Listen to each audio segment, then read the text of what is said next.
Assalamualaikum warahmatullahi wabarakatuh. Selamat malam dan salam sejahtera para mahasiswa ekonomi moneter yang pada semester ini mengambil mata kuliah ekonomi moneter, di mana saya sebagai pengampu mata kuliahnya. Sampai jumpa di channel YouTube saya, Darmansyah 007. Nah, ini kita dalam suasana sambil santai malam. Bapak akan menjelaskan tentang mata kuliah teori ekonomi moneter ini, khususnya materi kerangka strategis kebijakan moneter. Nah, semoga adik-adik mahasiswa bisa menyimak, mendengar, dan bisa memahaminya dengan baik sampai selesai penjelasan materi ini di video ini. Apa itu kerangka strategis kebijakan moneter? Kerangka strategis kebijakan moneter pada dasarnya terkait dengan penetapan tujuan akhir kebijakan moneter dan strategi untuk mencapainya. Kebijakan moneter ini sering dihubungkan dengan kebijakan yang dilakukan oleh Bank Indonesia, merupakan perpanjangan tangan dari pemerintah di dalam suatu negara, Nah, yang dilakukan oleh Bank Sentral. Kalau di Indonesia ini Bank Indonesia namanya, yang memiliki hak di dalam mengambil sebuah kebijakan. Nah, kalau kita lihat di sini, secara prinsip terdapat beberapa strategi dalam mencapai tujuan kebijakan moneter. Masing-masing strategi memiliki karakteristik sesuai dengan indikator tertentu yang digunakan sebagai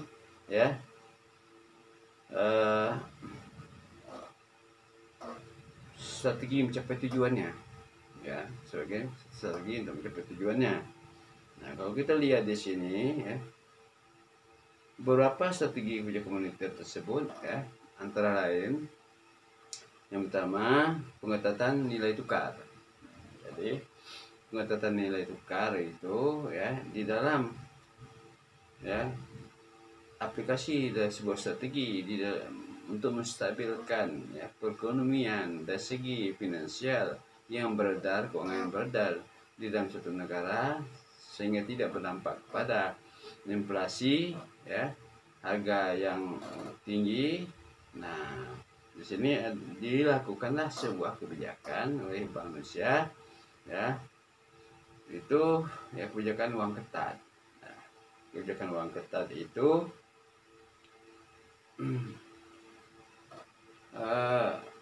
di mana pemerintah melalui Bank Indonesia ini berupaya menarik uang yang banyak beredar di pasaran. Caranya bisa dengan meningkatkan nilai suku bunga yang ada di bank umum, sehingga masyarakat atau para pengusaha berupaya untuk menyimpan uang di bank lebih baik ketimbang berinvestasi. Nah, karena ada keuntungan dari rate-nya, bunganya. Itu merupakan bagian dari targeting, pengetatan nilai tukar. Nah, jadi bagian dari beberapa strategi kebijakan moneter. Nah, pengetatan nilai tukar. Dengan demikian, juga karena uang sedikit beredar di pasaran, itu akan berpengaruh terhadap kurs nilai rupiah terhadap mata uang asing. Pengetatan nilai tukar itu karena rupiah akan sedikit beredar di pasaran, itu akan meningkatkan nilai tukarnya. Nah, termasuklah kalau ya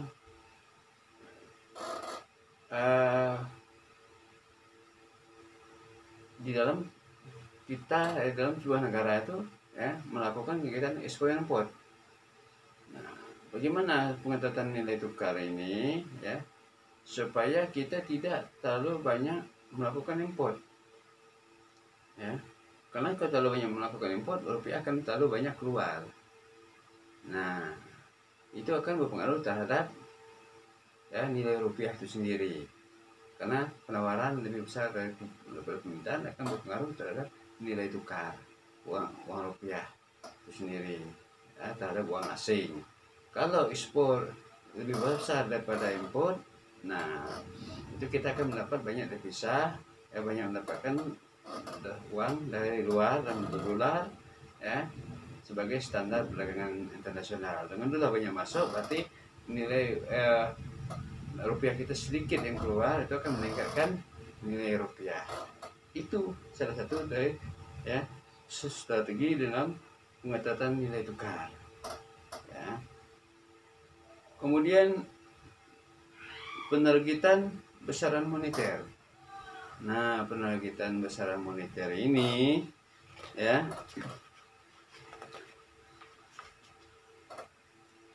itu akan ya dilakukan dengan cara menetapkan pertumbuhan jumlah uang beredar sebagai sasaran antara, misalnya uang beredar dalam arti sempit dan dalam arti luas serta kredit. Nah, kelebihan dari kebijakan ini adalah dimungkinkan kebijakan moneter yang independen sehingga bank sentral dapat memfokuskan pencapaian tujuan yang ditetapkan seperti laju inflasi yang rendah dan pertumbuhan ekonomi yang berkesinambungan ya. Itu tadi dari beberapa ya penerbitan daripada ya besaran moneter. Nah, jadi besaran moneter ini ada target.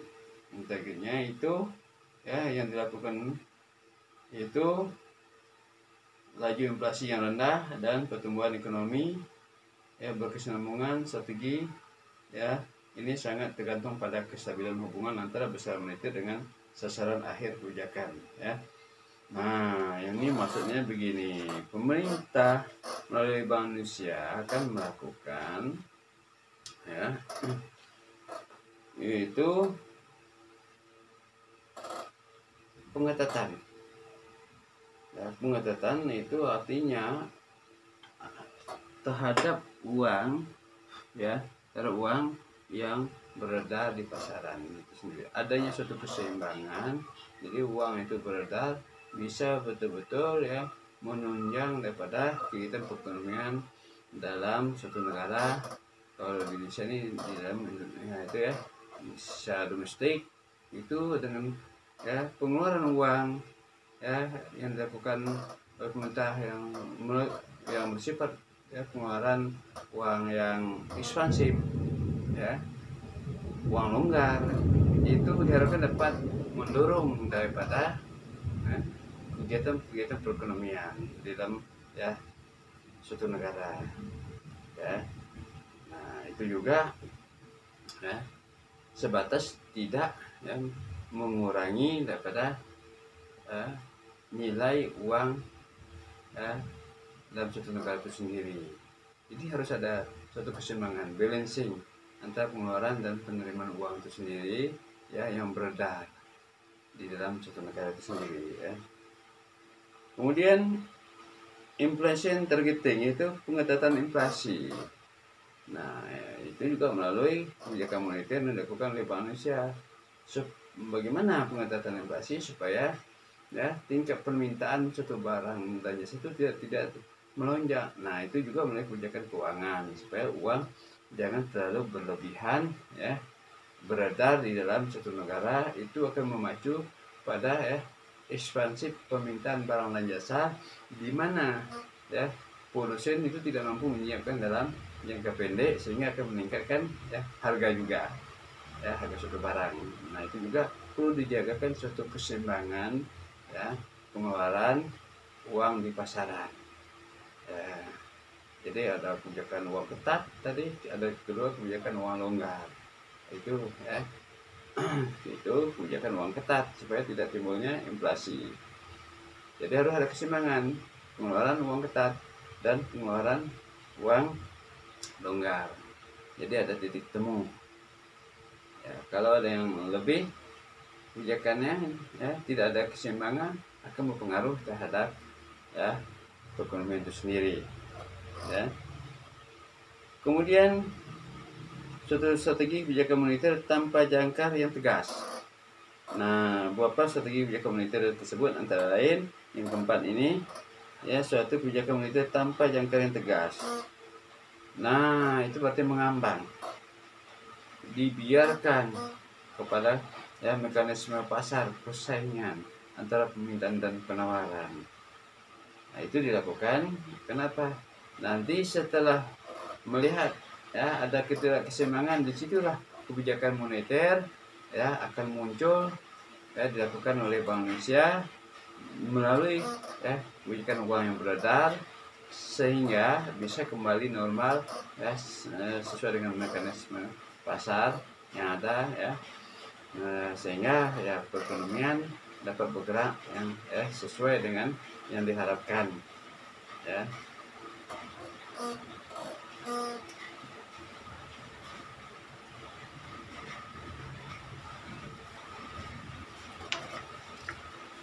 Jadi tadi pengetatan nilai tukar itu mendasar keyakinan bahwa nilai tukar lah yang paling dominan pengaruhnya terhadap pencapaian sasaran akhir kebijakan moneter. Nah, kebijakan ini dalam kegiatan perekonomian ini ya sebenarnya ada dua, kebijakan moneter, kebijakan fiskal. Nah, kalau kebijakan fiskal melalui penerapan pajak ya, melalui penerapan pajak yang dilakukan oleh pemerintah ya, pajak juga mengikut hal keuangan yang beredar di masyarakat ya. Dimana kalau pajak dilakukan secara ekspansif ya dan perluasan objek-objek pajak, maka juga akan berpengaruh terhadap uang yang beredar. Nah, tadi kalau tidak bisa dengan moneter, dilakukan dengan fiskal, kebijakan yang melalui ya pajak. Bisa saja pajak diturunkan, itu akan ya menciptakan ya uang yang beredar dan masyarakat semakin bertambah. Jadi dua kebijakan negara besar di dalam menstabilkan kegiatan ekonomi dalam perekonomian suatu negara. Pertama dengan kebijakan moneter ya, itu langsung yang dilakukan di Bank Indonesia ya. Yang kedua kebijakan fiskal yang dilakukan oleh pemerintah secara langsung ya, melalui kebijakan pajak ya, penerapan pajak. Nah, demikian tadi ya, sedikit penyampaian materi ya ekonomi moneter yang dapat saya sampaikan pada kali ini. Jangan lupa Anda ya tonton berulang-ulang supaya Anda lebih ya, memahami apa yang telah dijelaskan di materi ini ya. Kemudian yang belum subscribe silakan subscribe, yang belum ya subscribe, yang sudah ya cukup sekali. Kemudian silakan like and share supaya ya materi ini bisa berguna bagi yang lainnya. Terima kasih. Saya ucapkan pada adik-adik semua mahasiswa program ilmu administrasi bisnis Fakultas Ilmu Sosial dan Ilmu Politik Universitas Kepulauan Sintang ya. Sampai jumpa di edisi selanjutnya ya, semoga dalam keadaan sehat selalu.